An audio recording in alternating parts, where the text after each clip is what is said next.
I was fine when you pulled me down. You said the stars would answer. You said our prayers were written down. I was fine when you pulled me in. We were forced to be human, and then the world came after, and I had never questioned it.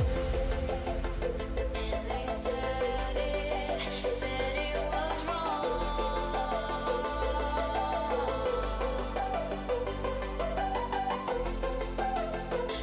We started it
Good evening, everyone, and welcome to yet another day of the TELUS Esports Series. My name is Dia, and with me I've got Crackshot, as we had last week. But Crackshot, we've taken an important step forward. We've had a whole week of games and a whole lot to look back on. So I want to start things off on the right foot and take a look at the leaderboards across our 4 divisions of play. We'll start off with the Open division that, again, we aren't going to be seeing this week. We are jumping into Beginners division this time around, so we'll sort of work our way backwards in time. But at the top of the Open Skills division, the Big Smashers had a big week 1. Big Smashers, and I want to make it noted that they want their name written all one word, no spaces. They actually opened a ticket to let us know that, and so yeah, respect where it's due. Being at the top of this open division, it's a cutthroat division right now. The lobbies, given the amount of registrations, are a bit smaller, so the competition is actually kind of hotter in that sense. You're not going to get away with any easy kills. Like, you really got to claw for your positioning within those 13, 14 player lobbies, which can often be a lot harder to play in when you're talking about groups of players such as these. Another notable team that I'm happy to see within that top 20 is SMU. Love seeing lots of collegiate representation actually throughout the event, as you guys are going to see in other leaderboards coming up here. It's really cool to see collegiate teams performing, and Hot Dog as well, another team. They've got a couple very, very popular players on their side, gamers with the Mon and a few other players. Yeah, it's definitely shaping up to be an interesting division. I'm interested to see how this one goes towards the later weeks, seeing who's going to make that top 20 for finals. Exactly. I like that you bring that up at the end there. Top 20, what we're seeing right now is the cutoff for making it into the finals. So this is just after week 1. We've got plenty of time left, but we're the competition to move to finals now. The cutoff would be at level 4 Gucci Purse, which is Another great also name. an awesome name. Like, I wish I could ping that on the map. However, let's go ahead and move on over to the advanced division to check in with how those teams are doing after the first week. We've got even more collegiate representation here with actually TMU Blue showing up. TMU Blue and TMU Bold, both Oh, hey, teams look from at Toronto that. Metropolitan in the top 20 right now. Fanshawe as well has got a squad in there. I believe Fanshaw's actually got like 3 teams in this event. Um, Maybe more. I don't know. They really came out to play. I guess over in London, Ontario, they really love their Apex Legends, and they're putting it on display in the advanced division and elsewhere in the competition. But a lot of similar usual suspects here that you see in the advanced division. A lot of people just want to play every single day that they can, and so we see a lot of teams from the advanced division mirrored in the open skills division. They want to compete as much as they can, and those 2 divisions kind of go hand in hand and allow them to compete basically each and every day. $215 PK recolor really tickling me there.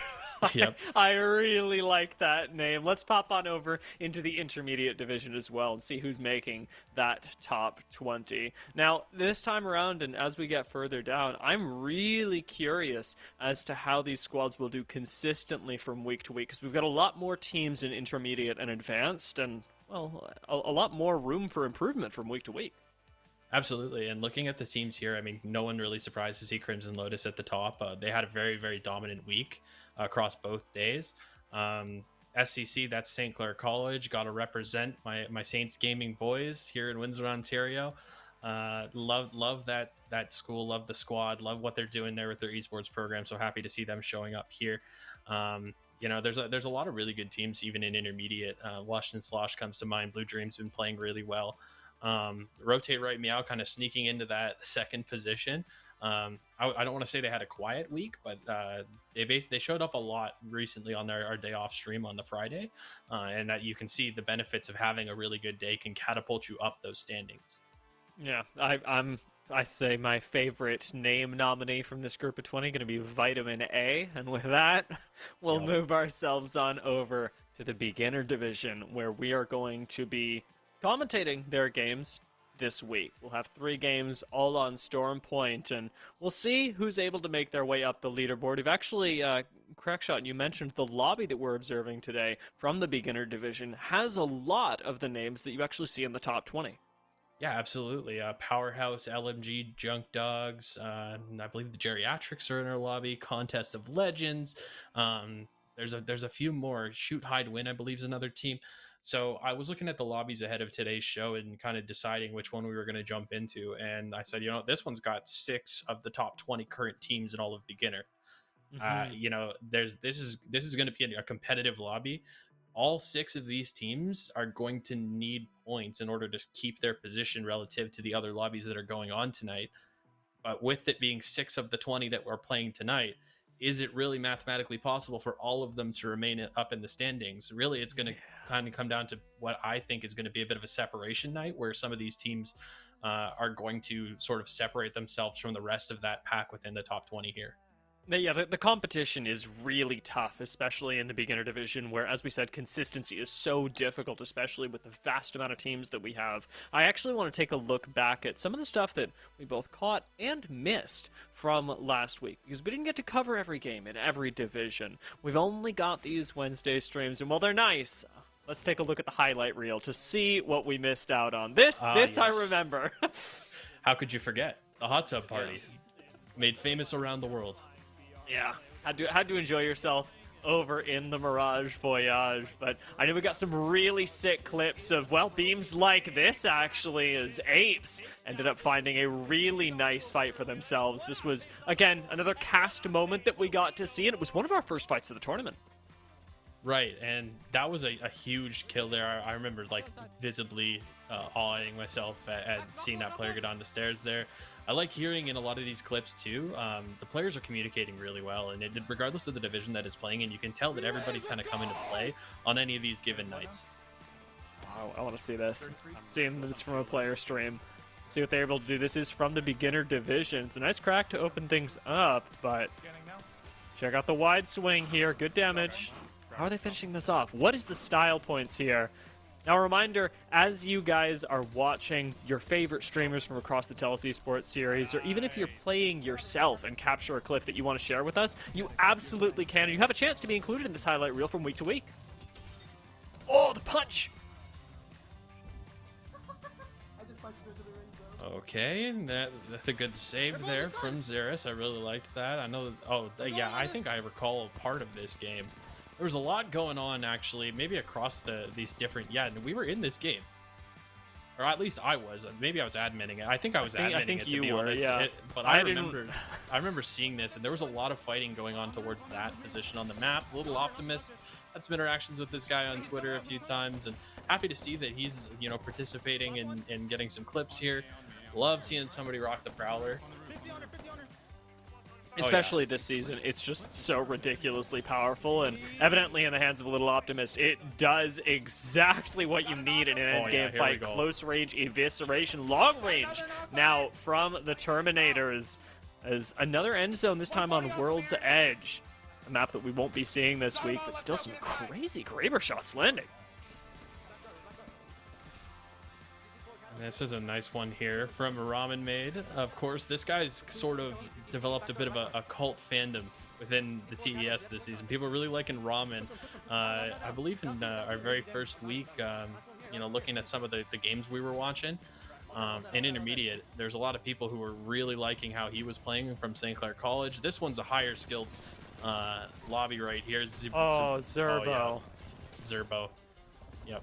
Oh, yeah. Zerbo is so good. He's been around the Challenger and even pro scene for a very long time. And if I'm getting this right, Zerbo doesn't talk that much, which is a really interesting thing to note about this player. Not a whole lot of communication on the team, locks in Horizon and frags the heck out. That was a really nice clip to finish with, and, well, we've got a treat today as we get to jump again into those beginner lobbies. Well, while Zerbo won't be there, it's okay, we're keeping it fair. We'll get the chance to see even more highlight plays, especially like those ones that we saw during the beginning, and hopefully a little bit of Rampart, because I noticed that Icarus was running it, which means that it isn't just Mushak.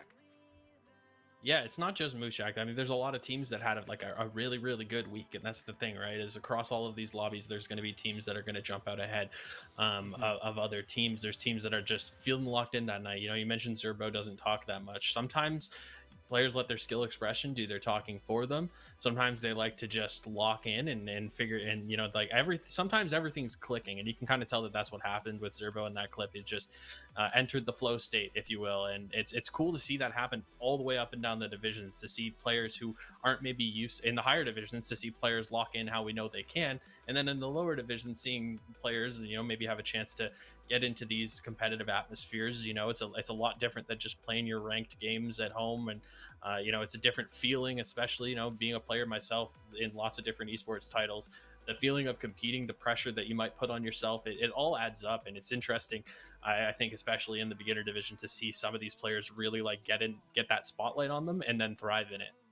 I think the really fun part of this is that not only are we all getting to experience what might be a lot of people's first time on a competitive stage here at the TELUS Esports Series, but also these players are getting to know each other as well. We're mixing up lobbies from week to week. There is friendly trash talk, and there is plenty of opportunity to make yourself the center of attention in these individual games, and it really does make it so much more exciting when these players do get involved with each other outside of the games, and perhaps get us a little bit of trash talk here and there, and most importantly, get to know each other and build that Canadian gaming community even more. Yeah, and that's what's cool. I mean, we're going to talk about it a little later in the stream, but the amount of teams, helping with the registration, the back end side of this, you guys know I wear a lot of hats to make this happen. And seeing, things like the Find Teammates channel in Discord popping off the way it did for this event, especially, was really cool. I'm seeing there's a lot of teams that are still in the event of players who met each other just because they needed an extra body for scrims one night. And the best place you guys can do that is in the TELUS Esports Series Discord. Make sure you guys check that out. It's linked directly below the stream down there. And you guys can check it out and join yourself if you're looking just for teammates to play. You're looking for just friends to hang out with and watch the games. That's the place to be. It's a really cool community. It's growing fast, and it's cool to be in on the ground floor.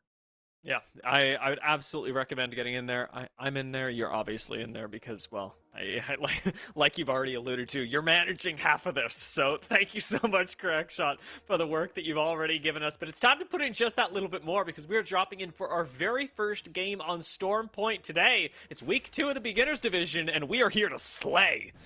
As much as I absolutely loved that, I'm getting my little shoulder angels telling me that we've got a couple disconnects here on launch. And no, so they're gonna call the game. Slay. They're gonna call the game. You got to be fair. You got to when you see it, you got to do something about it. I know it's tricky, especially in these games like Apex Legends, where you're dealing with 20 different teams of 3, and you've got the where their boots on the ground rules. Depending on how the game is going to end. If they catch a duo loading in, they're going to try to get everybody in. It's as much about player experience here at the TELUS Esports Series as it is about competition. And so it's important that everybody gets a chance to play when the admins are able to catch something like that. So hats off to our admin for this one. Yeah, and I think one of the really nice things about this is that as opposed to, say, 6-game series that you're playing from week to week, where those small delays in between lobbies really tend to add up, because you're splitting up 3 games on 2 different days of the week for each of these divisions, it makes it a lot more bearable, especially because I know that I'm blessed to be over here on the West Coast, where it's actually a pretty reasonable time for me, but if you're playing from the East Coast, I mean, you got bedtime. Like... Right, and to get into that a little bit, I mean, we have heard a lot of feedback here on our side from the DSA side, as well as the TELUS side of this event on timing, and I've done my best to empathize with everybody, but ultimately, when we're trying to consider a cross Canada competition, Canada's got like 5 different time zones we have to keep in mind for. It's a long boy. Canada's a long boy. There's a lot of different latitudes or longitudes or whichever one's this way. I forget. I don't know. I failed geography. Longitude.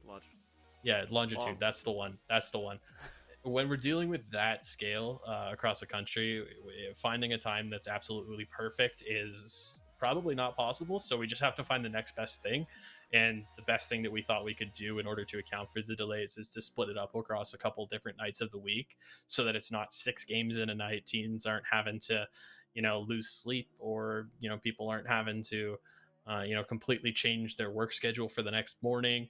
Or so I mean, it's tough. It's a tough thing to try to tackle, but at the same time, because we're split across 2 days, little delays like this are definitely a little bit more bearable. I know our admins are working right now on trying to figure out if we're going to keep using that lobby or if we're going to move into the next one. So yeah, I mean, we're going live. I'm here from upstairs. Yeah.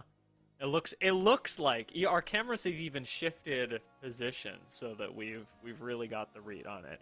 Reminder, guys, that this is Storm Point that we're dropping into, so very different type of play from last game. And honestly, the more the merrier on this map. I know that we weren't getting full lobbies in last week's games just because of, like you say, some disconnect, some lack of availability. Storm Point, much bigger map and very much impacted by that. So I'm really curious as to how things will sort out once we actually get loaded in, once people do drop, because our mid games should, fingers crossed, be a little slower as these teams actually do have to navigate a large amount of space to get close to each other.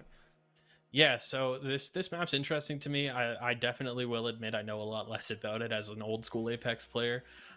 World's Edge That's why I'm here. a little more familiar territory to me, but I have watched a fair number of games on this map, and definitely seems to favor long range weaponry. There's a lot more little nooks and crannies that you can sort of tuck yourself into as a group, and then really capitalize on long range gunfights. Get that Kraber singing if you're lucky enough to find one. This one's really going to test teams' aim and ability to position themselves with effective cover, because there's a lot of cover to choose from on this map. I feel like the big difference for me just on the surface is this map has so much cover that it's easy to choose the wrong cover because you think you're safe when you're not. It certainly is. As we do drop in, you're going to be noticing some Legend switch ups as well. I'm appreciating what we've got RHHS giving us at the very start. This is involvement not just at the collegiate level like we were talking about earlier, but at the high school level, which is really, really cool to see. Just like, I think the word is grassroots that people use to describe, especially the younger players that we get finally getting their first taste of the competitive scene. But RHHS, knowing that they're going to be landing late at wall, seem to be struggling with the decision making. We've seen a couple other teams pick up things, not just like the Bangalore that can provide you cover, but look at this, the long range of the advantage. We've got the cover of the Bangalore and the layering in of damage from afar from things like a fuse. A lot of diverse compositions on Stormpoint. I am a big fan. I love this guy's name. I remember seeing this guy's name when he signed up, and I'm like, this is a great name right here. This is Tim from HR on the Seer. And yeah, I mean, Tim from HR and his team, I like this composition a lot. They're bringing, feel like this is a lot more of a traditional comp that they're bringing into this one that, maybe not necessarily together all the time, but these are, your usual suspects when you're looking at high level gameplay and teams in the the champs that they choose. But then you've got on the other side here where you get the lifeline involved and a little more classic. I love Lifeline right now. I mean, as to whether she's competitively viable, we've seen a few opinions here and there, and I'm not going to be one to pick a side until I see us kick off with the ALGS in just a few weeks. But Lifeline's pretty solid. Feels really good, especially in games like this that can get really scrappy. Your ability to pick up teammates passively without having to commit your actual time to it is super valuable. And when you pair that with things like a Valkyrie and a Fuse, they're going to be able to get you to where you need to go and buy a lot of space, especially with the Fuse making it very difficult to actually push you. I think you've got something going here. FC Brazil, they're experimenting, but I think they might be onto the next secret sauce. Maybe. I mean, this is a good chance for a lot of teams to experiment, in some situations in esports, not all, but many I'm sure that you've been involved in, an update being pushed so close. Oh, never mind. Hold that thought. We've got some fighting going on here. I didn't realize how close somebody was being shot there. We got Babalu and YOLO Jack at the Contest of Legends, a top 20 squad here, looking to open things up. Some great damage in there. Knocking the shields off of one. Alpha 06 and company. Oh no, that player had no idea where Rom didn't have any idea that they were directly to his right. Is this guy on roller? Like, Babalu is landing everything right now. Those were some really sick G7 shots, and one kill. Going to be plenty right now to completely shift the tides of battle. Contest of Legends now not only have the high ground, but have that knock, the full thirst to go along with it. And while I appreciate that they're playing cautiously, they don't have to anymore. At this point, checkpoint is yours. Yeah, they have this POI. Interesting to see that they're just going to kind of, I think that both sides have agreed that, okay, what happened has happened. Now we're going to go our separate ways. You guys can have this. We'll go find a new spot. Says Rom and company. Well, I guess Rom's going to have to hope that they can loop back and grab his death box, but that was a really good opening from this side of Contest of Legends, and again highlighting that they're in the top 20 right now. that kind of almost puts a little bit more pressure on a team once they're in that top 20, because they know that they have to keep pace in an event like this where they need to, they can afford to have 1 or 2 bad games, but you can't afford to go into a full-on slump because there's always teams on your tail. Yeah, it's why we see them playing cautiously now, and honestly, I'm quite envious of them because they are one of our few teams that are in the top 20 that have a pretty easy rotation into the zone as well. We caught just a look at it at the start of the game, but we're going pretty central this time around, and when you do land at a place like Checkpoint, you've got a lot of options as to how to exit. Not a lot of people like to push through Checkpoint for their own rotation, so it's just very safe early on, and I think a great place for Contest of Legends to be. Yeah, they're in a really, really good spot. Now we're going to hop over to 101Z. And they're kind of just scouting out from this position. They've got a pretty high vantage point here. I think they're just trying to really secure their rotation, but I'm not sure that there's anybody super close to them at this point. I think they're just really trying to make sure that they're dotting their I's and crossing their T's before they make this rotation. Obviously, this is usually you can find some teams early on here. Let's go.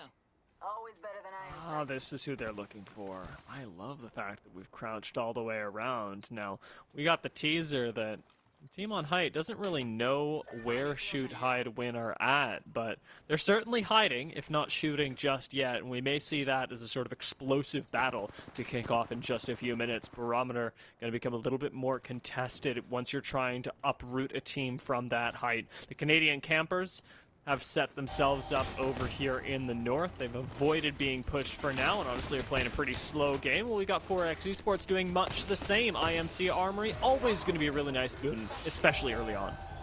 Yeah, and this is one of those interesting things that gets added to a map, and for somebody who's like been around esports space for a long time, something like this is a bit of a jarring concept, but once you kind of narrow it down, it's like you're giving up your position necessarily. People are going to know that you're there once you start this sort of mission of your own separately from what's going on inside that armory. Oh, we got a fight again here. Powerhouse, another top 6 team, really looking to get involved here. They must have realized, looking at their lobby, that they got to step things up. They've got some damage, looking to push on it. They'll cut down the solo. That's Taser Laser falling, and a kill for Keek. Really early knock, and Powerhouse just pushing that to the 9s. Syrup Chuggin Champ, another name that you have to absolutely respect, pushing up with the Valkyrie in a very aggressive composition when you've got that Valk for mobility and Bangalore Bloodhound, the classic combination for the follow-up. Powerhouse have exactly that in their arsenal, the ability to take fights really quickly, finish them really quickly, and I'm glad that they didn't find a scan, because otherwise we were going to be dropping a team. We've already got 15. Yeah, there's all 15 left. I mean, there's still a lot of time left to get into these circles. There's evidence that there was somebody back there at some point with that black market open there, and interested to see where Powerhouse decides to rotate here. I mean, their name is as advertised. They are a bit of a Powerhouse team, looking at some of their scores from last week, and they're definitely one of those kind of steamrolly teams, I think. Looking at their results and the kill points, it's I believe they had a couple games where they sort of got off to an early start from the scores, of course. Not being able to see it, I kind of have to guess a little bit, but the games that they did place highly in, they ended up with a lot of kill points as well. And then there were a couple of games where they didn't place as highly and their kill points were still pretty high, so you can tell that it's aggressive from them the whole way through. A lot of confidence. You can tell they're ready to take fights, and well, we don't have access to them here. Their comms have got to be on point for this as well, constantly knowing what angles they're going to swing. What I'm surprised at is that right now they don't seem to know exactly what rotation they want to take. Sitting over by Downed Beast, a place that they know the zone isn't closing, they've chosen consciously to play this edge sort of style, and right now that may be turning into another fight. This is a split team at the moment, with Carl on the low ground looking for a engagement, but they're not going to find anything even with the Valk dive. Not seeing anyone from the sky, and Powerhouse just going to walk their way into Checkpoint. Something that we noticed earlier was, well, quite difficult to push, quite uncommon to go through. Powerhouse seemed confident. Well, they were confident. Now they're kind of maybe thinking twice about it. 3's easy getting involved, though. Some nades going out. That's going to be tough to get away from for Bentley here. Bentley trying to get away, not able to do so. Does fall eventually, but did get a considerable amount of damage done, trying to at least get the leg up for teammates. And zone being right there. I mean, not the zones. Yeah, the zone is right there. Are they playing from inside the gas right now? This is tough to shoot at even for Lady Ava, I think. Yeah. that was tough. A tough fight for them. All in all, 3Z Easy gave it their best, but it's honestly hard, especially for a colorblind guy like me to be shooting into the red. I just lose. Yeah. I lose targets so fast. Now, I gotta call this out as well. 3Z Easy, they were the team that lost a Loba to Powerhouse earlier, so even though we didn't see them involved in that fight, a piece of the KP and certainly a large part of the ultimate demise of 3Z Easy belongs to Powerhouse, who are on the opposite end of the map right now. And over here, we've got our HHS making their way out of Cascade right now. A difficult spot to rotate through, especially when you're eating charge rifle shots, but it looks like they're going to be able to do it. Having the Bangalore and the Wraith both makes rotations, especially micro ones like this, where you gotta walk in a whole lot easier, but they've got a ways to go until they hit the zone. Yep, a little bit of time right now, at least before the next fight for those guys. Dead on drop, also in a similar boat as they try to make their way towards the zone here. It's going to be interesting when the zone gets small enough that a lot of these teams are kind of forced to fight. We start seeing 3-team engagements. Oh, okay, well, that was not a lot of time to kill for Carr there. Oh, they're not even realizing where they're getting shot from initially here. The lifeline's going to come in handy in this situation, but how do you get out from here without just taking a ton of damage? This is not good news. No, this isn't where I think Problem Child was hoping to be. With the fuse, you always want to be on the high ground. You want to be the one zoning, and instead eating 2 nades from above and now a swing. It's Powerhouse, and Dead on Drop are as close to it as they could have gotten relative to the situation. Powerhouse just wiping the floor with anyone in front of them and continuing on this fight, even from long range with a 1x on the 301. We're still beaming. Hey, I'm a 1x guy myself over here. That's my favorite. That's got to be my favorite optic to use. It's minimalistic, you know. Yeah, what else do you need? I guess a little bit of magnification wouldn't hurt anybody. Yeah. Oh, Keek's getting one. This Nemesis. I remember seeing this last week and like really realizing the competitive viability of it. Oh my goodness, Keek's gonna fall. All of a sudden, Powerhouse not so powerful in the position that they're at. And I imagine they're gonna try to res Keek, as that was a bit of a distance fight with the cover of the Bangalore. Just gonna smack his teammate into position. That's a pro tip right there for all young gamers. If you got if you're gonna try to heal your teammate, and just start punching them, I guess. It's a seer ult, though. They're getting pushed, and Keek, lucky to be alive, isn't even going to be so for that long. They got to back out into the house, and in all likelihood, this is going to be a 2 versus 3. Seer ult's already down, waiting on both of those cooldowns. How is Keek getting back up right now? What's going on outside of this building? There's just no push there. They covered themselves nicely. There's going to be, it's basically a full reset, except that they're stuck in the building now, which 3 guys up, I mean, that's not the worst position they could have been in, and they're even being kind of given an inch here to try to get out of this position, I think, as long as they can survive. Seer's coming in again. They know they're pinned in this position. This is interesting. Powerhouse on the back foot. You know they're an aggressive team, so being forced to play this more passive style is going to be interesting. See through the door there with that optic, and no one pushing through that door. His teammates kind of backing out around the side. Really wanted to make sure they take this team fight effectively. Bangalore ult coming in. Oh, there's just so much damage, and again, caught in the crossfire. Powerhouse are unable to make their way out of this building unscathed, and instead it's Syrup, Chug, and Champ that finally takes the literal high road, surviving for a little while longer. 12 squads left. You sure would like to make it into the top 10 at this point, but I'm not sure how viable that is for Powerhouse at the moment. 4X Esports trapped on Prowler Island, have a ways to go, aren't even going to try and pick up their Wraith as they yeet away. War Machine gonna go for the res right now, but can McCrispy Chicken actually cover this? You'd think not.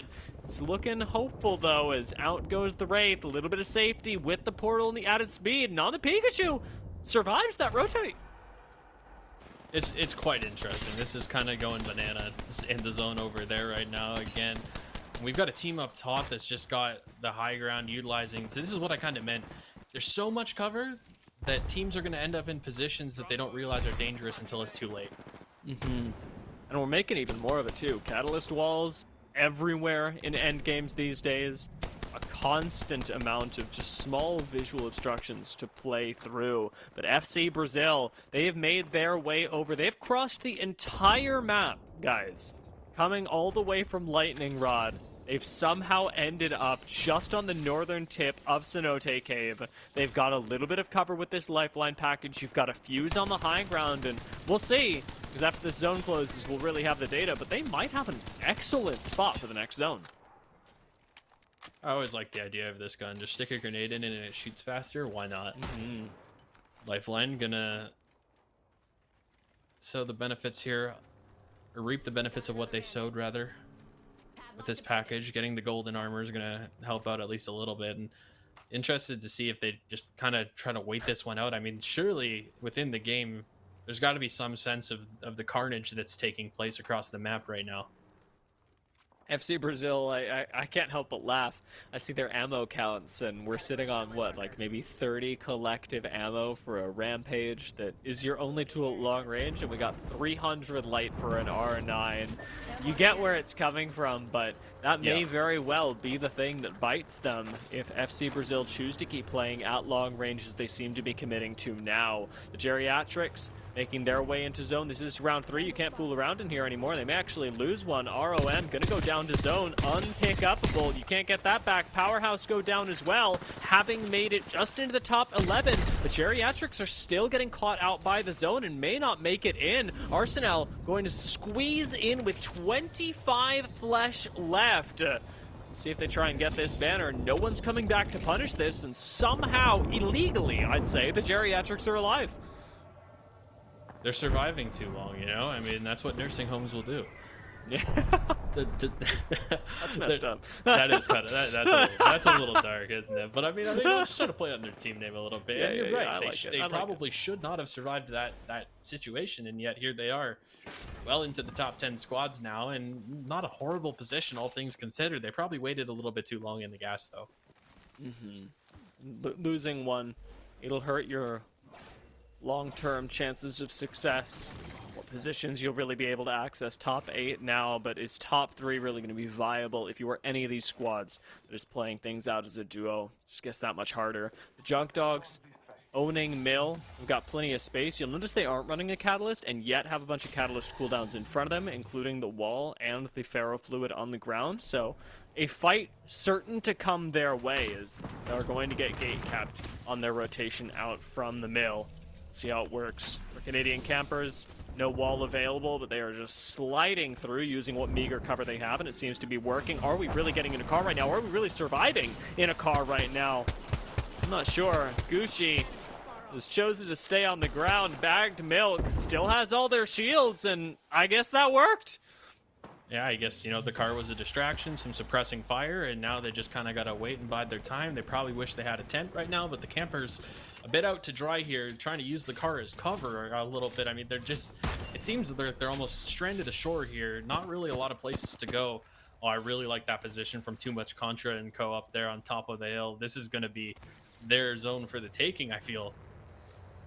You have to imagine the Canadian campers in the meanwhile, again, no Catalyst ult just yet, but have managed to finesse their way into the opposite side of the ring. FC Brazil entirely too occupied, taking down a fish and a gun, who, taken out underneath these rocks, will be a really difficult res for whatever team is hidden over there. Geriatrics finally taken out, perhaps a small mercy for them.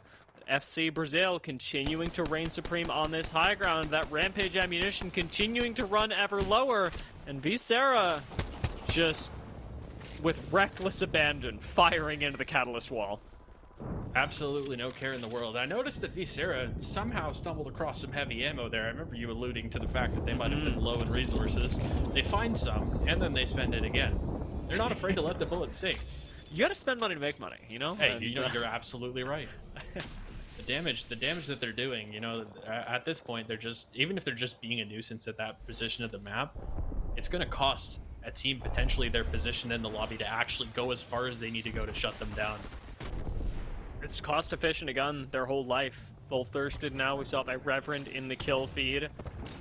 LMG up on this height, charge rifle in hand. Real nice shots coming up from Rexy, but Bloodhound ultimate means that things might be getting a little bit more, I'll say, tense, as you are going to have to eventually drop off this height, and LMG sure would like the comfort of knowing that no one is below them. Shoot, hide, win. You get taken down, and LMG play this passive from up on the high ground. One of their biggest problems, though, is absolutely going to be FC Brazil, because everyone is going to have to run out into the open. FC Brazil does have a good position there. They're playing the waiting game, and it's kind of paying off right now. There's teams right under them too. I mean, yeah, you're right. This position on top of the hill, the one that I liked so much just a matter of seconds ago, all of a sudden becomes a little bit more difficult to traverse because despite me Oh talking my about how god. much cover there is on this map, between them and FC Brazil, it's a wasteland.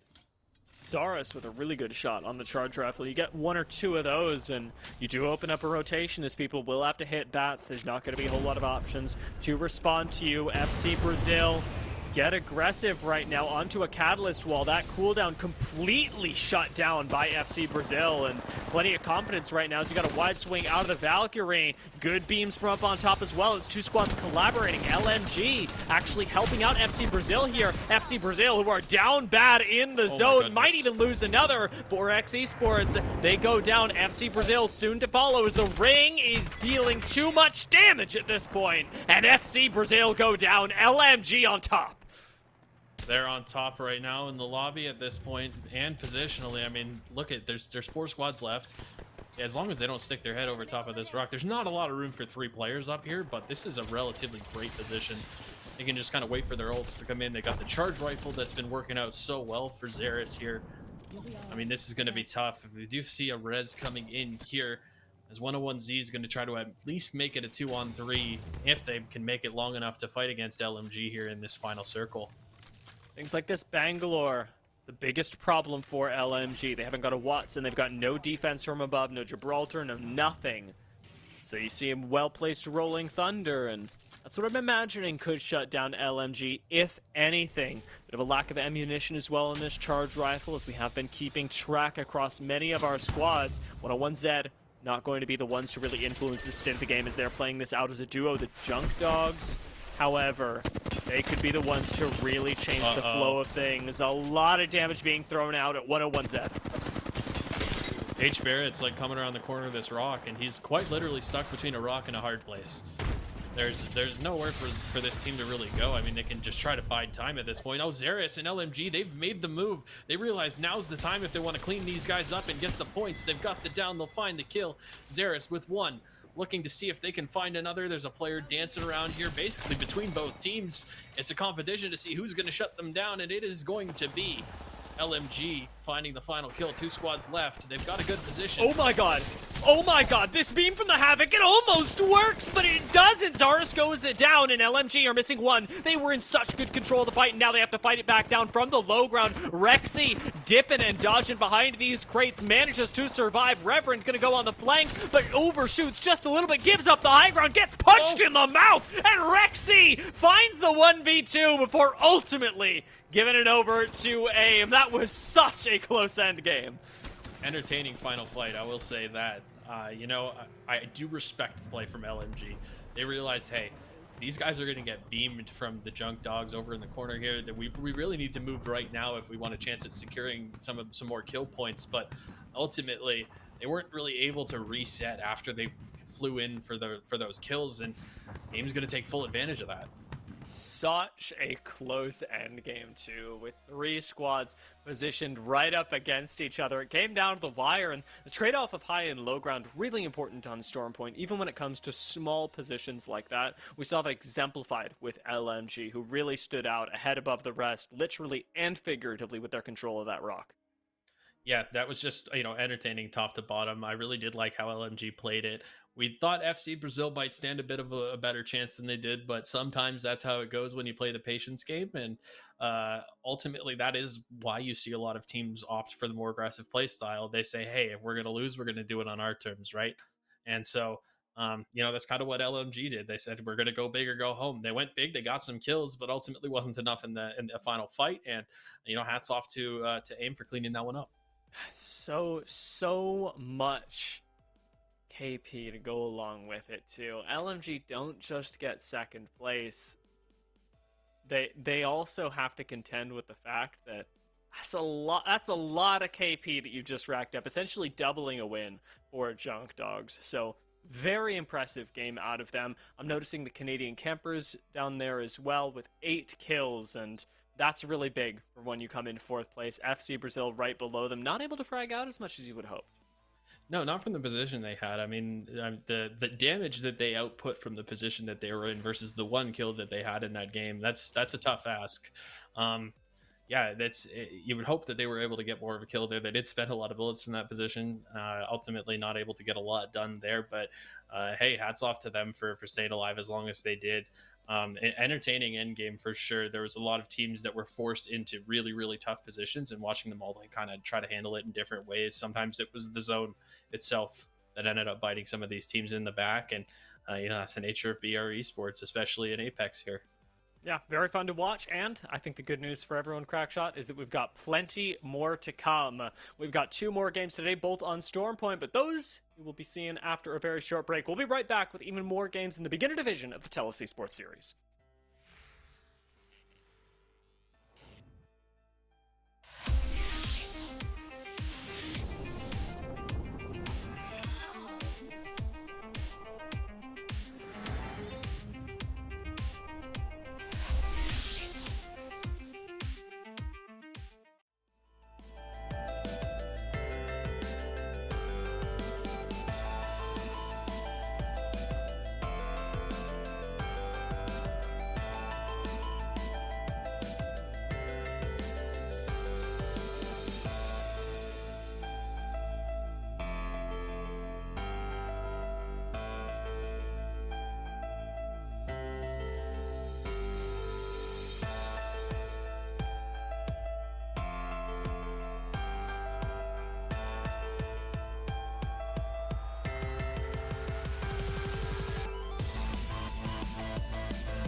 Welcome back, folks, to the TELUS Esports Series 2. I'm still Dia. I've still got Crackshot with me, and fortunately, it's not the TELUS Esports Series isn't the only thing that's getting 2. We've got another second game coming up today. That joke sounded a lot better in my head, Crackshot. So I just need you to, like, forgiveness. You know, I'm definitely one of the, in gamer terms, I would consider myself an elder. And so I have to laugh at dad jokes when they're there. And so I appreciate, you know, the execution might not have been there, but the thought was, and that I can appreciate. I can get behind that. Yeah. Of course, yeah, it looks like we're going to be getting into this next game like very shortly. Um, and yeah, I'm excited to see how this goes. I was looking to see a little bit more from Powerhouse there. They did go down in that lobby, but you could kind of tell from the bit that we did see of them that their mechanics, their aggression, it was there. You know, maybe just not getting the draw that they wanted or having to play a hand. That's often kind of how these games can go. Sometimes you can do everything right and just the hand that you're dealt isn't the greatest. That's BR Esports. That's what you got to deal with. And it's the teams that can consistently play those hands, you know, to the best of their abilities that are going to come out on top. And we do have 3 matches tonight. So there's 2 more matches where Powerhouse could definitely, you know, spring themselves back up. But what an entertaining end game last time. I hope we can only hope that this one kind of meets the same expectations.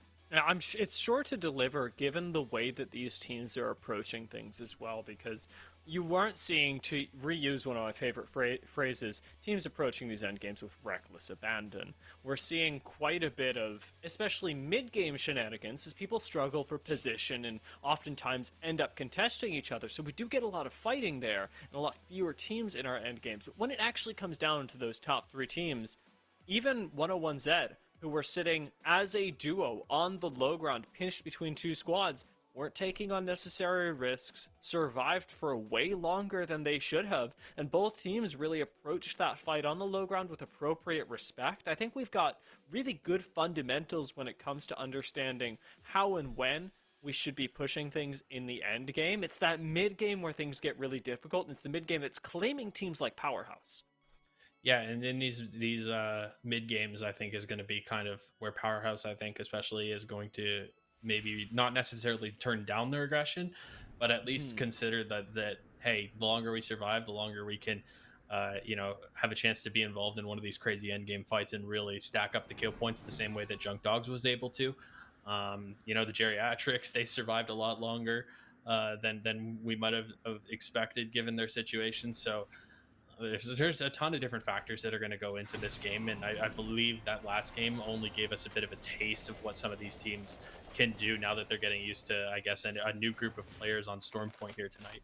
Exactly, and it is all about adaptation over the course of these games. We're already seeing a lot of it. I'm noticing FC Brazil just yeeting, full sending it towards the bottom side of the map, now going on over to the southwest, where previously they were landing in the northeast by Junk Dogs. Junk Dogs, as a result, going to get all of Lightning Rod to themselves, which will be a really welcome boon for them, and tragedy. No, there it goes. Yeah, unfortunate. I mean, I guess no, nothing was lost technically. That's kind of a bonus box anyway, right? When you shoot it down off. You know, I never. Maybe the Apex faithful are gonna be mad at me, but I didn't know what to call them, and I called them birds once, and then you know, our lead admin Grayson was like, "They're not birds," and I was like, "Well, what are? I don't know what they are, man. Are they dragons? Like, what's going on here?" I know what you're saying. Like, I honestly, as sort of I don't know, an accepting person, I'm actually gonna stick by with you here. If you're in a video game and something's in the sky, it's a bird.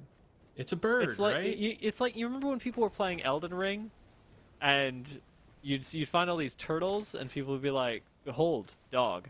It's the same thing. It's got 4 legs. It's on the ground. It's a dog. It's in the sky. It's a bird. That's video game rules. Yeah, and I mean, we could call Sandra Bullock, you know, because I call them bird boxes. So I like to. That's kind of where I got that from, and you know, playing Apex with my friends and stuff, not nearly as seriously as any of these competitors, but I would always say, let's get some bird boxes going, and like it just became a running joke there. So, yeah, that's. I guess they're not birds, but to me, they always will be. Yeah. They're in the sky. They're flying around. If you've got thoughts on whether they're birds or not, by the way, I gotta invite all of you in the chat who I'm sure are listening to this and have opinions one way or another to reach it out to us using exclamation point feedback, because I mean, we've got plenty of conversation on the broadcast. We also want to hear your feedback on how the event is going for you from a spectator, from a player perspective. So on all things, whether it be our jokes, whether it be this sick camp, be sure to hit us with the exclamation point feedback. 4X. Peekaboo. Not getting the damage that they thought they would. This door going to provide ample cover, but remember, we've got advantage here as well, so this fight can turn on a dime. One of these peaks, one ding out of the vantage, and you melt extraordinarily quickly. He's like, open it, takes his shot, misses. Oh, unlucky. But he's got more in the chamber here, in the crispy chicken. Bang. It's one, but also takes a considerable amount of damage himself here. Another one. This is a very funny fight to watch. I do like that ult came in. I was like, you know, in the moment in my head, I'm like, oh, that's why they call them blast doors, because they stop the blast. I get it. Things starting to come together for me. And again, as Dia said, if you'd rather, you know, me with my elder gamer takes, not talk about this kind of stuff, let us know in feedback. That's the best way to let us know, and also a great way for you to get some nice bonuses from our sponsors as well. Lots of love to our sponsors, Nanoleaf, HyperX, Gamecom Canada, and Xbox, for helping us make this TELUS Esports Series as good as it can be. Okay, here we go. Hooch getting some shots of his own.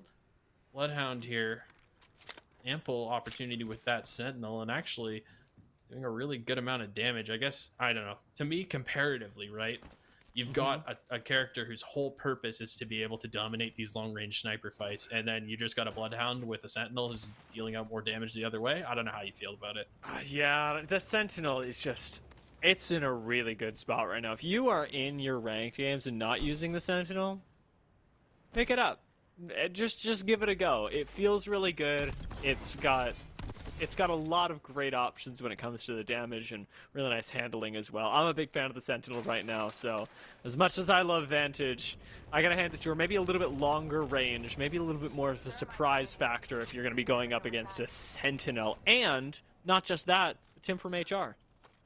Tim from HR, you know, and his team winning the last game, like that. You don't mess with Tim that. from HR. Yeah, everybody's got a Tim from HR, you know, at their workplace or their school, and, you know, a valuable member of the team, you know, somebody who helps keep the operation of the entire, you know, whatever you're dealing with, if it's a business, if it's school, if it's a team, you know, Tim from HR, he's keeping an eye on things, making sure everything is status quo. Yeah. Yeah, everybody has one. Everybody knows one. And now we get to see him dominate the Apex Legends competitive scene. Dominate, like, shoot, hide, win right now as they pop up and on the ridgeline are absolutely cooking right now. I think we get this knock before they hit the water. There's no way. They're trying to get in away. the way. Nothing spiders. actually connecting just yet. We're chasing. I love a math. Has clearly developed a desire for more than just math. It's for blood right now, as Shoot, Hide, Win continue playing really aggressively, wrapping around the other side. We'll see what they can get as we approach Barometer. Right, and this is super aggressive out of Shoot, Hide, Win, and I'm wondering, after this fight is finally concluded, there's a player who's still just hightailing it away from them. They're giving chase. Reckless abandon, a great way to describe it for this one. At what point do they move on to phase 2 of their operation, where they start to hide and try to win? Yeah, that's right. It's I keep forgetting it's a 3-step thing, right? Yeah, once it works, process. you got to repeat. You can't just keep pushing the shoot button. Otherwise, what are we, animals? Well, yeah, I mean, otherwise they would have named themselves Shoot, Shoot, Shoot. Exactly. That would make no sense. RHHS up on the high ground right now. Did fall down a little bit early last game. Not what they'd expected to go with. However, they've whipped out the Rampart this time around and have put themselves in a really good position. I'm not sure what the backstory on RHHS is. We know that, of course, they're playing out of a secondary school, but they're not physically there right now. But you know, that's where the team's from. My question, however, is how much time they've actually put into studying their homework versus studying these zones, because they seem to have a pretty good read on where this one's going. Yeah, I mean, at this point, they're calculating radiuses, and, you know, they know the equation of a line from point A to point B, and they're just really trying to put that knowledge to work here, even in video games. And, you know, that is a joke, but at the same time, There's a lot of what you do in a competitive video game comes down to stuff that is as basic as things that you're learning in high school environments. So if it's fresh in their heads, the confidence is there from them, and the amount of time they spend playing together. I mean, you can expect, regardless of maybe their younger age than some of their opponents, they might be able to bring something to the table that they can't. Yeah, very, very likely, in fact. And I look forward to checking in with the squad later as they continue to position aggressively on the low ground of Swamps. Aim up on the high ground, however, are fighting their way out of checkpoint. Valkyrie ult, absolutely an option for you from here. But for FC Brazil, nothing is. That's a squad that has just been taken down. 13 teams left. And Aim maybe looking to make it 12 right now as they search for angles onto a squad that they suspect is still around, but I haven't seen any evidence of. Right, and AIM is definitely a team I think that could be sneaky here. I know that there's some solid players, TRQ, one of them. Actually, interesting anecdote about this is TRQ started initially on this roster as a sub, and the team has, circumstances change quickly. This is a month-long event, and this is the reason why you have a sub, is so that you can bring in a player like this. And TRQ, actually looking at their team last week, helped them do fairly decently, all things considered, especially if you're talking about something like a roster change, midway through a week, or right before the first day of an event. It's not the easiest experience to deal with as a player. No, I'm impressed at the way that a lot of these teams have shifted and adapted, and their players have grown already. And again, just been 1 week. 101Z up on the high ground. They're looking to duplicate their performance from last game. Just holding on to positioning as long as you can. A really good way to do that is, of course, with these long-range weapons with the Watson that keep you healed up and ready to go in these poke wars. And it's working out really well so far for 101Z, who, at the moment, have the better end of Jurassic, but with just 30 seconds left, gotta wonder what their plan is for the next ring. You gotta hope that they're planning for it, right? I mean, they're in an odd position, right? They can be on either side of this gate, and they kind of know which side they want to be on. And yeah, just even a few seconds longer, if they would have stayed on that side of the gate, they might be in an even worse position than they are now. They're really trying to just hightail it down the hill and get to better positioning. Jurassic is really open as well, so not gonna actually follow up. It seems, is from behind. 101Z aren't getting beamed. The Captain Caveman is just one nicely placed shot away from going down.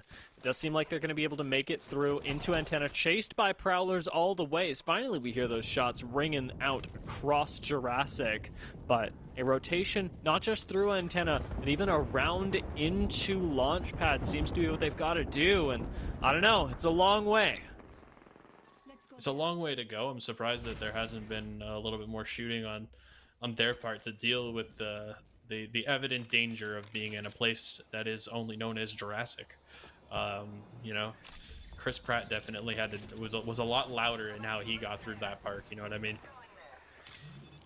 Yeah, it's really risky to have to go through. Oh, there's a team right all behind of them this on the area, edge, isn't and there? yeah. I know we saw the Catalyst ferrofluid down before, rather. So, I don't know. 101Z, tough spot. The nice thing is that with only 13 teams left, there's a good chance that their rotation doesn't take them straight into anyone here, as it certainly appears. So we've got highlights on and Rez in front of them, but nothing that 101Z really have to be afraid of just yet. I'd be more concerned about what's at their backs than anything. Right now, all focus going ahead. Clearing out the squad. War Machine just dropped onto the ground. 101Z safe inside zone. Checking out behind them. There we go. That's the good focus. Make sure you don't get steamrolled from behind while you're trying to beam someone ahead of you. Yeah, it would be really easy to be in a position there where you're a little worried about a team behind you. And right now, they'd rather just really be thorough and checking, their rear, checking their six, making sure that no one's coming. It does look like there is a team back there floating around in the gas right now, and I'm kind of interested to see if this ends up biting them in the back a little bit. It looks like it very well could. RHHS, we mentioned their positioning over in Swamps earlier. They've made it all the way down south and now may have to move up a little bit further. Sauce Beef caught out on the low ground, but picking up the remnants of a death box is going to be largely benefiting from this situation. Further out, however, as we go to the low ground outside of Command Center, Powerhouse are again in a mid-game trough. We saw them start strong earlier, but now Again, they're down another member. Vice Gaming, Oh. nice beam out of Schluck, but no actual knock. Instead, both trading shield breaks. Vice Gaming, I'm sure they're getting pushed. Good shots from TRQ there, respect to him, because if he starts to lose that fight, that could swing very quickly out of his team's favor. And so being able to, I guess we'll call it the counter beam, being able to take down a player in Schlock's position. I mean, they're still in a rough spot, but at least they live to fight this in a better position potentially. They can live a little bit longer, might have a little more options here. They're trying to get some of these ults down, and looks like Schlock is actually taking a good amount of damage on the roof here, but this is just, it's such a tough fight to fight uphill like that.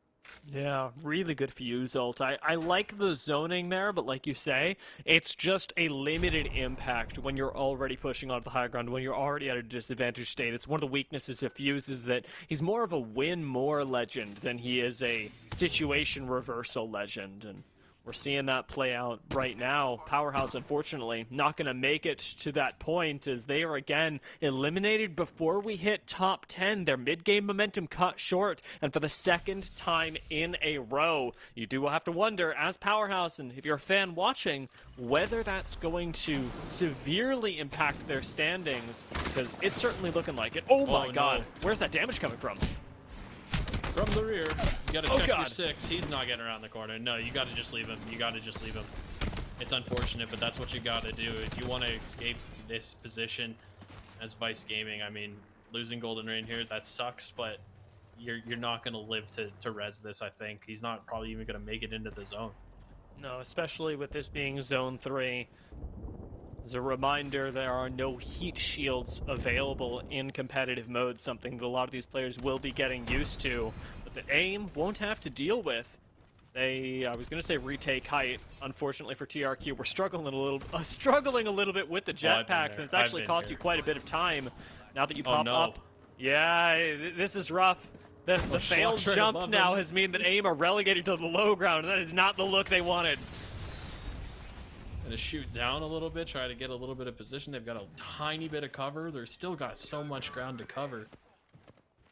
Fight, he just absolutely does not care about these players who are just hiding up on the roof right now. I guess the lack of being shot in the rear has given him less care for that. And looks like B-Little up here just kind of chilling in his position, trying not to take too much damage. That's got to be a tough spot for him.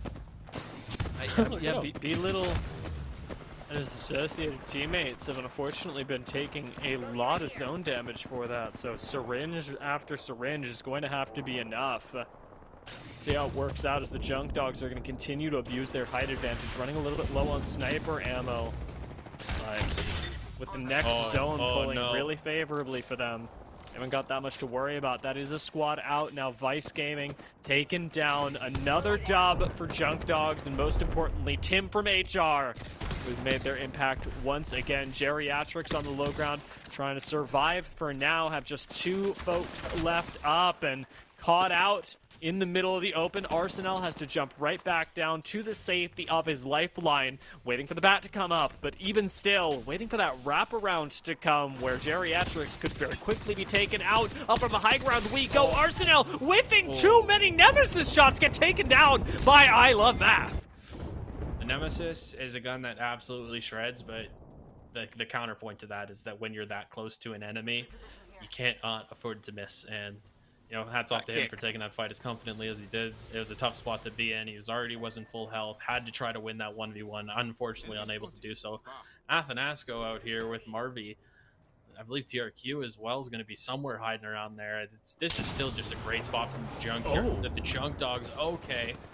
This is interesting. Okay, this is a lot of kill points here on the ground right under Junkyard Dogs, the top team in the lobby. Now, do they jump down and go for these kills? Right now, thirsts are going to be the easiest thing, but with RHHS slaying with the RE45 in the car on the low ground, maybe you don't want to jump into this bloodbath just yet. Junk Dog's going to retain the high ground. Will they let RHHS clean up on the low? Rampart providing great cover to be able to sneak in back behind, keeping RHHS safe. where geriatrics Uh-oh. are not. They're looking out behind him, though. Out goes the Arcstar. RHHS are in big trouble, sandwiched in, eating the thermite. Capu does manage to jump out for a little while left. Top 5, will you make it any further? Charged rifles at him. Might actually mean the end of this race, but no. We get behind the No cart, way. and we've still got 5 squads. No way. He's still alive there, and I mean, That feels illegal. Loses his 2 teammates, but gets off that bat. Now he's got full shields. They know exactly where he is, but oh, you're going back in? You're going back in where you just came from. It's a ballsy portal. See how it works out. Keeping my eyes on the number in the top right. As long as we're at 5, Capu's up, but see that changing very quickly. Portal right back, likely to heal up, but now Balu starting to push up as well. Junk Dogs do have the highest position in the game, which would be a really good look for them, but dead on drop do go down. So your farm replacements for now. Eventually we will have to rotate, and we'll have to rotate to where our HHS are, or rather were. This is just incredible, regardless of how this happens. I mean, he made a portal for his down teammate so he could try to get him in there. This is a heroic effort, a Herculean effort. To try to at least keep your team in the game, and I think that this might be a little bit too much to ask. Yeah, I believe Capu goes down there, and you know, hats off for that effort, though. You can't say he didn't try. Yeah, there we go. Last member of our HHS taken down. Junk Dogs, this time in the position that LMG were just 20 minutes ago. They've got high ground, but they've also got to relocate. Very little continual space to play in zones like this, and honestly, the further that you can get out into the east, the better. Junk Dogs are going to try for it right now, but that is too much zone damage. I don't think they make it. Aren't they? They're gone. That seemed a little miscalculated. Yeah. Unfortunate. Kill points on them? We'll call that a good thing. We'll call that a bonus. And hey, you know what? For a team like Shoot, Hide, Win, it's actually been the biggest boon. They don't have to deal with the third squad. They've already got a knock. They may very well have this win in the bag. Orange Chicken takes a wide swing, a giga swing to laser down Contest of Legends. And at the moment, Val's unable to walk around safely. There's no angles that they can take, and Shoot, Hide, Win get to continue throwing in these ordinances, little bits of damage. The fight is scrappy, but you've got a numbers advantage, and 9 times out of 10, you're going to win it. You just got to play it correctly, right? And now it's in their hands to win it. They shot, they hid, now can they win? That's the question. Yellow Jacket and Babu, they got to get an early knock here. They can't really peek out of anywhere of these positions. There's not really a good way to do this. Even double swinging, you're still likely swinging into the wrong side of the numbers. So good play from I Love Math to really put some pressure on the one side, do it in a safe way. And here we have another W here. They shot, they hid, and now they won. That's a nice way to finish it, too. I like the way that we got to that end game. It was slow, it was steady, and it did involve a lot of shooting, hiding, and ultimately winning. I mean, that was the whole game plan. You come up from the low ground, you walk into a squad like RHHS, you keep walking your way through with the Bangalore smokes, and it really did feel like they were out of sight, and then all of a sudden, run, hide, win, we're all over you. Yeah, I mean, they just... They what's the word I'm looking for? They were biding their time. That's it. Shoot, hide, win. Yeah, that's exactly what they were trying to do. And they executed the game plan. It was 3 phases: shoot, and then they hid, and then they won. You know, yeah. That's how it worked out. They got the kill that they needed to. Tough ask there from Yolo Jacket and company to win that 2v3. I mean, there's ample cover there, but there's not really a way that you can make a solo push for Contest of Legends. But on the bright side for them, that's still a much better game too from them, and that's the kind of game that you need in one of these high contest lobbies to really solidify yourself here. Again, looking at some of the teams here, LMG, surprised to see them not drop a kill point here. They played that last game so well to finish in second. There's just a lot going on here. Junk Dogs really with only 2 KP there in a 3rd place finish. I mean, given the position they had, I can't even imagine they're too happy about that one.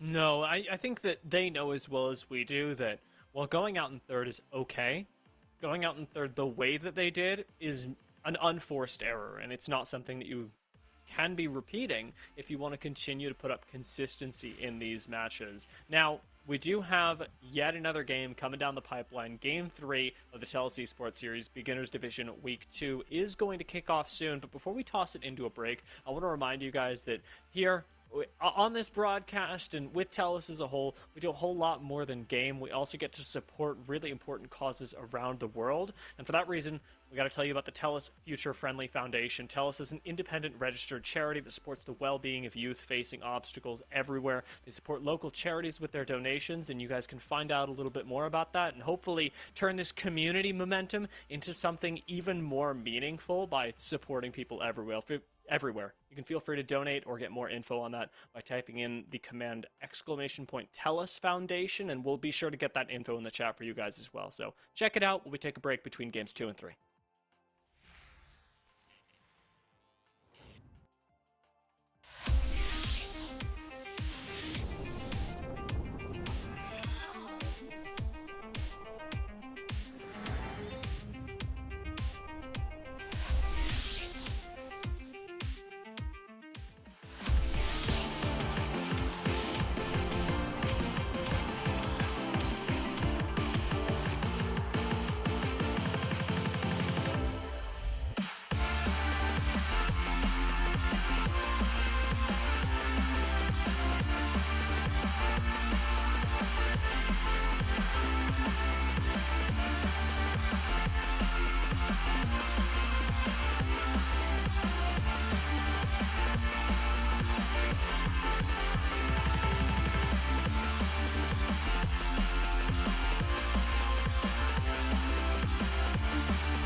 Welcome back, everyone. We have got game number 3 coming up real shortly. The Crackshot here at the TELUS Esports Series have already seen 2 games of our beginners division today, and they've been fun ones. Crackshot is doubling down on Stormpoint. We've got another chance for these squads to prove themselves.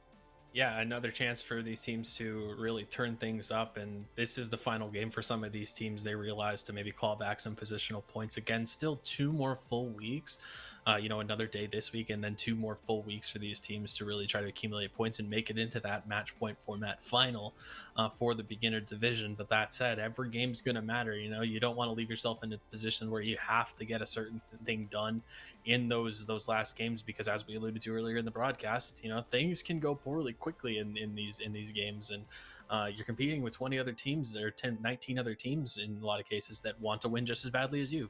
Yeah, and the nice thing is that, the more banger games you have now, the more higher placements, the more consistency, the more you can experiment later once you do get a little bit more familiar in these lobbies. At the moment, it's just our 3rd day of games overall for the beginners lobby, and so everything is still being taken, especially with teams that are newly formed, as how much synergy do we have and how much can our individual players frag out. The more that's gelling early, the more chance you have later to say, all right, well, how about we experiment with, say, something like Seer Catalyst? Why don't we try taking that Vantage, turning it into a Fuse, seeing what really works for us as a team once you get that synergy under your belt?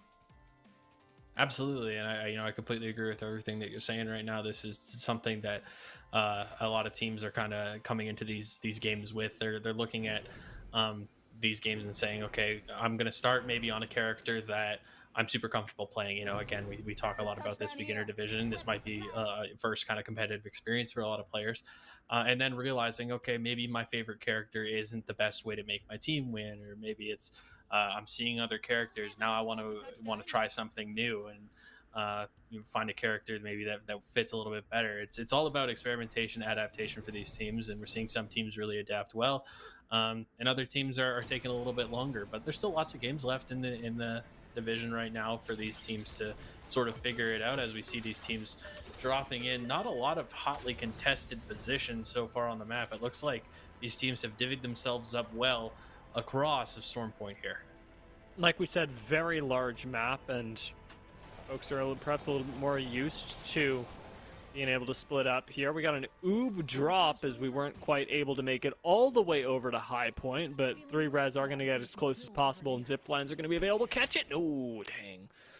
Unfortunate. Would have been a pretty cool move. Taser Laser's got it. Good thing that we've got gravity to work with. Bentley's helping himself up there. Good stuff. Let's see how the rest of the team goes. Looks like, yeah, they're going to have some time here. I mean, there's a lot of time here before any of these fights. Tim from HR, once again, hopping on the broadcast, Legend. wants to make sure everything, he's a player who's going to get everything done by the book. He's really going to make sure that he's getting the most out of his team, and that he's, there as an option for his team to help out, right? To make sure that they can lean on him when they need to. Do you think Tim from HR likes the attention that we're giving him, or do you think he's like kind of shy? Because I don't know. Tim from HR, he sounds like he could be a shy guy. He could be. I don't know. Sometimes Tim from HR just likes when guys. people call up his branch of the office, and just want to see how his day is going. Sometimes it's got to be how is Tim, not where is Tim. Exactly. I love that you bring it up. We're gonna have to look out for Tim's emotional well-being as we move through these games. We do have 3Zs going on their way from High Point a little further down to the south as the zone closes in. Unfortunately for Canadian campers, they are one of our teams that won't be making it into the mid-game, as we're now down to 14. Squads placement points have already started to be accumulated, and, well, we're dropping people. Dropping some folks early on in this one, and wondering where that fight actually did take place, because it didn't really look like a lot of these teams were too close together. So I'm wondering if they maybe caught something out of the corner of their eye, or one of these teams noticed where the other team was going to be and really just tried to get the jump on them. The teams sort of falling out of the plane there at the beginning, they're going to think that they might have more time than they do, and some teams maybe want to try to accumulate those early kill points and try to solidify themselves within the lobby, so that at least they have something to go home with if this doesn't go their way. Yeah, and one of the things that we're I'd say underestimating about today's games, we've already touched on the fact that it's three. We get to split them up over the course of the week, so there's a little bit, less pressure on those, especially on the East Coast, while allowing those from the West Coast to play in this cross Canada event. But the other side of that coin is also that with 3 games, there's not a single one that you can take your foot off the gas. You've got to be fragging on every single time. Powerhouse have absolutely been pressing their foot down, but somebody's been forcibly removing it every single game. This time around, maybe that changes as TRQ takes the wide swing and instantly regrets it. This 30-30 with absolutely no scope, by the way, is putting in work. Old-fashioned. That's how I like it right there. Iron sights. Oh, the damage. Right now. Oh, it's so good. It's so good. This gun. I wish I saw more of it. It's so good early game. Everybody's triple swinging with marksmans or snipers. It just doesn't feel fun for aim, and fortunately enough, they don't have to experience it for too much longer. That's their last game of the day. We'll see how they can perform on Friday. Powerhouse do get the majority of that loot, whatever wasn't expended in the fight with them, and a move up through mill as well. Excellent pickups around here. Mill is hotly contested at all levels of Apex Legends for a reason. Yeah, I mean, and I was kind of interested to see how that was going to go in these lower divisions. I know in the higher divisions of play, you can definitely expect that certain hotspots on the map like that are going to be hot, at any given time, but you can kind of see that even in the beginner divisions, these players know where they need to go. There's a few players close, though. It looks like Contest of Legends might... Do they realize how close they are to a fight right now? I don't think they do. I mean, we do have the Seer, but Alpha does end up jumping a little further ahead. Yellow Jacket's going to get that scan now, and both teams are now fully aware of what's happening. Our HHS trying to make the best use of Sheila up here. Our risk of taking quite a bit of damage. Sheila not super good at range, does really like those mid-ranges to do her best work. So as a result, disposable output a little bit of pressure, take a little bit of damage. Our HHS not in danger of going down, but not in danger of getting anything done either. And that was definition suppressing fire, right? Yeah. You're trying to give your team a chance to get involved here, and there's a player heading up top right now. It looks like it's going to be Contest of Legends that are realizing how close they are to this fight. A little bit of damage in from Babalu there, but these are 2 strong squads right now that are facing off early in this game. Syrup chugging on the double swing is actually going to get a good amount of damage. Gets the breakdown on Alpha 06. That may give pause to this push here from Contest of Legends. Babalu doing a good job of dropping the ult here as well, recognizing that his team has taken a losing trade and that they're missing height as well. So you get to apply some pressure, get a shield crack even. And Contest of Legends back away without having lost a member just yet. They are still playing off the low ground. The zone shepherding both of these teams closer to the center of the map, and as a result closer to each other. We're separated by just these rocks at the moment, and Contest of Legends may very well be able to make it all the way to the other side before they really have to deal with the consequences of their actions. He just hit a player with his smoke there. Might have. Squad shooting at them on the low ground. Okay, I love Matt. Rounding the corner. Babalu not able to answer back. Hip fire nerf really coming in big there. As Shoot Hide win. Pick up a full squad. Do they know that there's a team on the other side here? I love Matt. Going to be able to make it in. Does have a little bit of terrain to be able to slide down. Plenty of syringes to make it up as well. It looks like they're going to survive. I don't want to speak too soon. Yeah, that zone right there, I mean, it's tough. Orange Chicken, he's even taking a little bit of damage there. Does get the syringe off. Yeah, I mean... Got a live one out there. So, okay, so I mean, it happened quickly, but phase 1 and 2 here from Shoot High Win being executed. They're trying to really get done phase 2, though, right now. They're really trying to get this hiding done, and I don't know that Powerhouse is going to allow them to do it. No, and maybe for all this is Powerhouse's moment, right? Maybe this is where they step up. They really need a sort of a big swing moment right now. Oh my god, that was a stick on the inside of the building. That was so impressive. Really nice timing on that knock, and now I Love Math bites the dust as a result. Powerhouse just large and in charge, even with this catalyst wall. I mean, where are we going? There's no safety here. It's a lot of ground to cover. It's a big ask at this point, and yeah, even on the other side of the wall, Car's seeing the fighting, knows where this player potentially is, sticking his feet through the wall at some points. Will go down here, but the favor is still in Powerhouse's hands. They will be able to get the player up, and they will win the fight. You see, that's what Powerhouse needed, I think. I think they needed a moment like that in one of these games to really start their steamroll. They're a steamroll-y type of team. They really like to play confidently, and when they can get these fights done early in a game, they can get some kill points, they can win a momentum swing fight like that. I think that that's kind of what's going to make them dangerous here in towards this end game if they can manage to make it there this time. And while they've done a great job of that, I've also got to recognize that they've, I want to say, completed an even more impressive task alongside it, taking out Shoot, Hide, Win on the back of a big momentum shift for them. Shoot, Hide, Win were our winners of game number 2, and they just got their legs cut out from under them by a squad that has been struggling to make it into the top 10 all day. The first time they make it there, they take out the winners. That says so much about where they're at, what level they're playing at this game. Yeah, I know they really needed to turn up for this one, and so again, it's such a huge fight for them. I'm trying to really emphasize how big it is in these sort of environments for a team that thrives on confidence to actually be able to get that early in a game, and maybe we are really going to see the real Powerhouse here. I know it wasn't exactly the first 2 games the way that they would have wanted to draw it up here, so still a few circles left to go. Still early days in the grand scheme of things here with 10 squads left, but ultimately, it's going to come down to if Powerhouse can drag themselves into an end game and really try to catapult themselves with this momentum swing. Now, Vice Gaming on triple roller right now have Valkalt ready, and I like the position from which they choose to pull the trigger on this as well. Not going to be waiting too long, as they've definitely seen that bite squads before as they make their way through Lower Cascade to hopefully have some access to this next ring that seems to be pulling us ever further out into the east. We aren't going as far at the south as, say, something like Fish Farms, but launch pad, a little bit of antenna, perhaps some swamps, absolutely doable. Yeah, I mean, not a huge ask from them, really. They've got a lot of room to work with. It's just whether they want to decide to get up the hill now. Oh, they're not going to be able to. Schlock is so close. Xeris realized... Yeah, that's what an angle he's trying to get those nades in there. That is threading a needle if I've ever seen it. I just don't know that that's going to happen. Still, it's such an awkward position for them, right? They can't really overextend and get into this fight. They know that they might be dropping into a crossfire, which is exactly what LMG wants them to do between Rexy Nexus, Contra here, and Xeris. Oh, some damage. There's a flank in from Vice. That may just be the key here. That may unlock this engagement.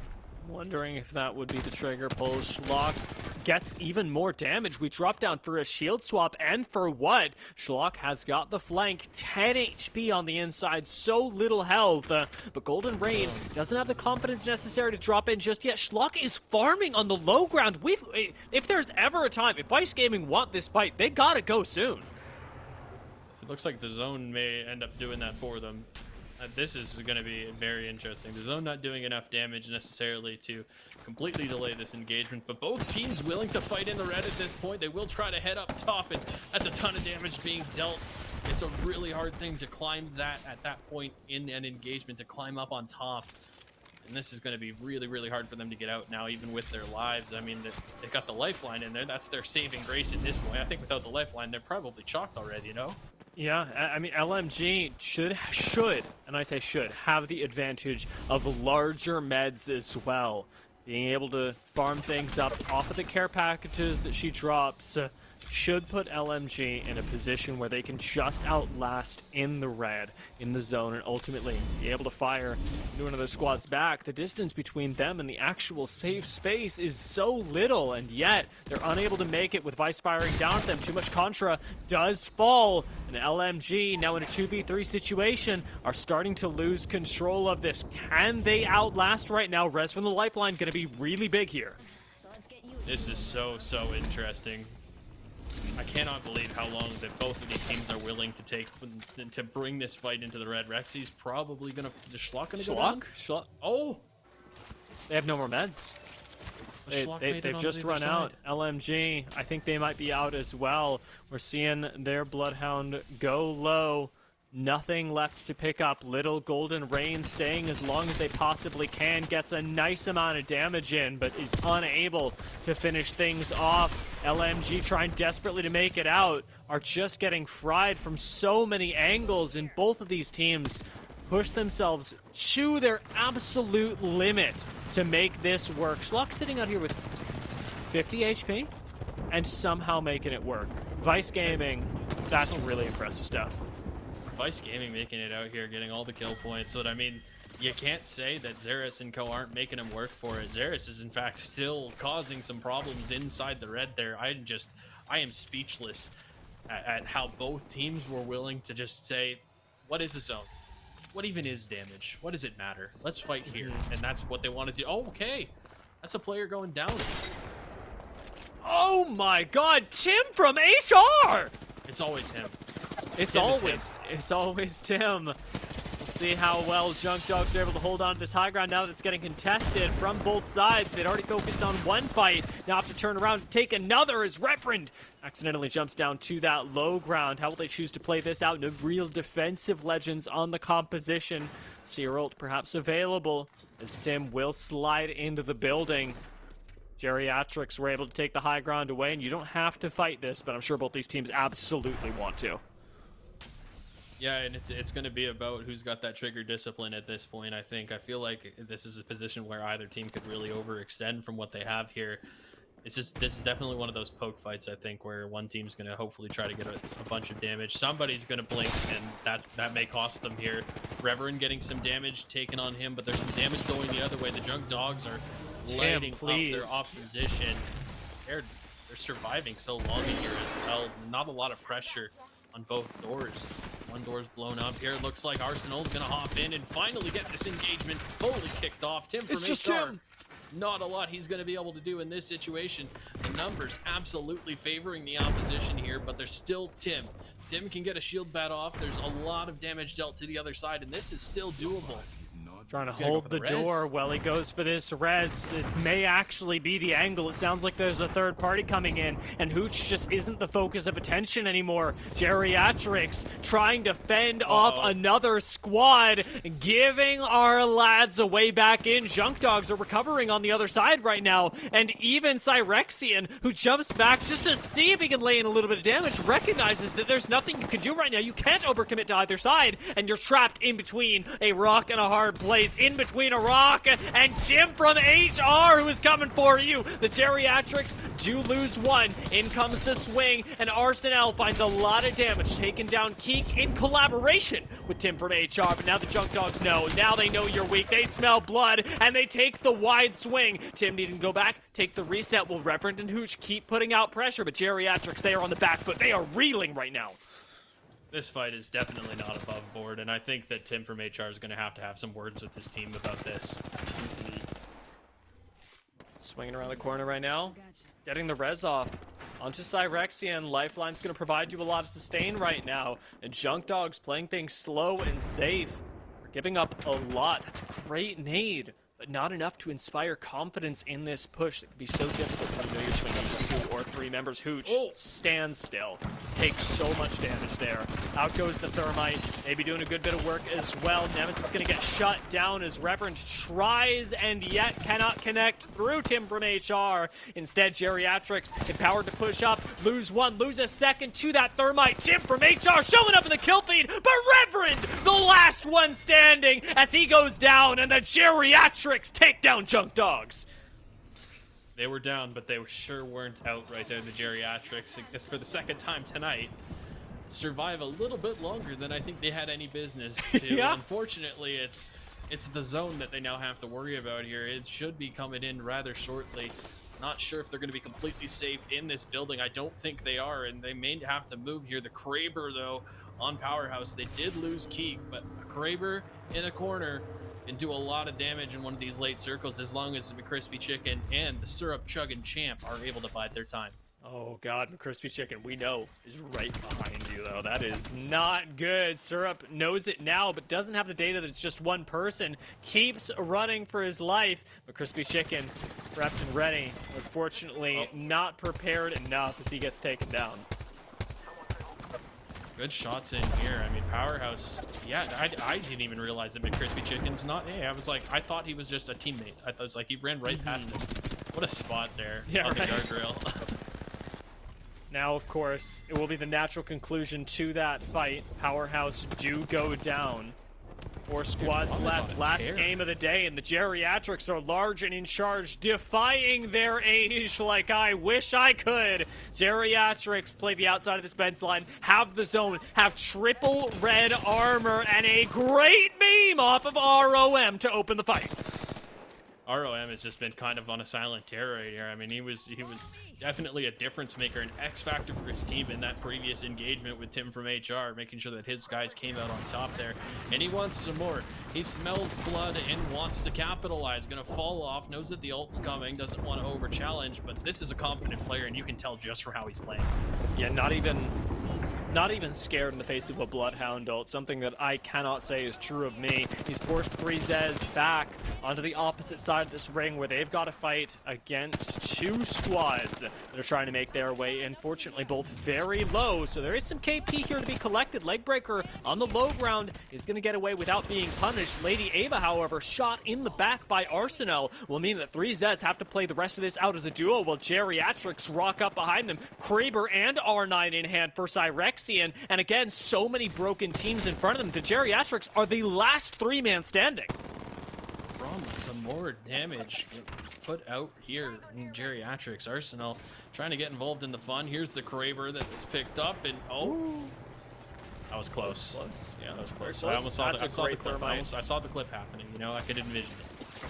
Really good thermite. Arsenal does have to jump back, try and find some cover. If you've got the bang ult, now is absolutely the time to use it. Dead on drop, miraculously alive down here. Have so little HP. Problem Child does want this shield swap, should be able to get it real quick, but Geriatrics drop down and capitalize when they need to. There's no shield swap there. That is just a dead squad, and now we've just got the last 2. It's Legbreaker against the world. It's a solo against the Geriatrics, who have come back from the retirement home to take the last game of the day. What a nice finish for the Geriatrics. Yeah, and that was a game where you could tell as soon as they won that fight against him from HR and company, like they really snowballed from there. The confidence was there. They survived that long. They were pinched in between 2 very strong teams at one point, and to manage to come out and win the game, you know, hats off to them.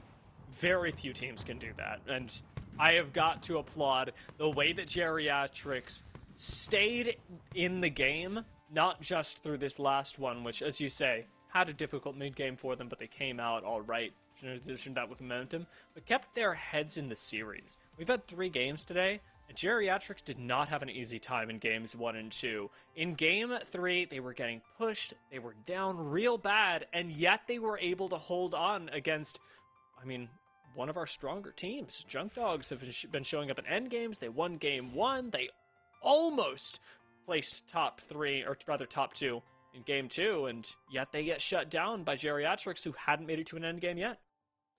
And RHHS Esports quietly getting into that second position. That's a lot of kill points too. I mean, we didn't see a ton of it, but at the same time, to be able to have a solid game like that is absolutely huge. And you see that fight against Junk Dogs. That's the difference in a mid-game fight between 2 very, very strong teams.